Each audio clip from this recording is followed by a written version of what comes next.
The Obama administration now says several Arab nations have offered to join in airstrikes against ISIS, but Secretary of State John Kerry not saying which countries have offered air power. So who are they? And can they really be much help to the U.S.? Former UN Ambassador John Bolton joined us. Good evening, sir. And do you have a clue who these Arab partners are who are going to help us? No, I assume several means two or more. But, you know, there aren't that many Arab air forces that can really fly with us. The naval aviators and U.S. Air Force used to have a saying during the Bosnia air war, if you can't hunt with the big dogs, stay on the porch. And a lot of countries that have F-16s or F-18s really can't fly with us, number one. Number two, it's really not clear from what the Secretary said whether they're going to be flying combat sorties over ISIS territory or doing aerial refueling or something else. I admit, it's early days, but so far the evidence is pretty thin of tangible military commitment.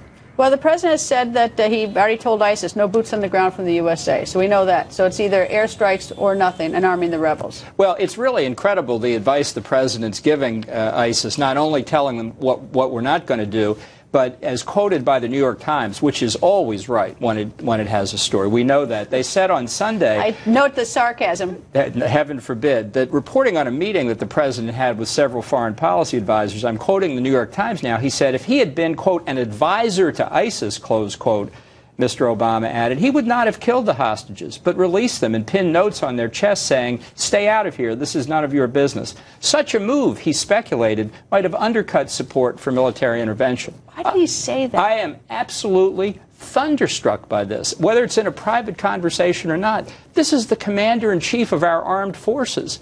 And that is the New York Times. It's not like it's, you know, some online, some blog online where someone hates them or something. This is the New York Times. Right, and it's obviously quotations from these foreign policy experts who met with the president. A reputable reporter has written the story. What could the president have been thinking? Does he have any more advice for ISIS about what they should do to undercut support for the military intervention that he has ordered as the president? So what happens now? I think we're in trouble. I think every day that goes by, ISIS is able to consolidate control over the territory it holds, which is the size of Great Britain. It was only a month ago that it took Mosul, and yet we act as if it's going to take 3 years, that's the president's plan, to roll it back. If after the first 9/11, George W. Bush had said, I'm going to deal with Taliban, it'll take about 3 years, people would have been outraged, and that's what we need to hear from the American people now. Ambassador, thank you. Nice to see you, sir.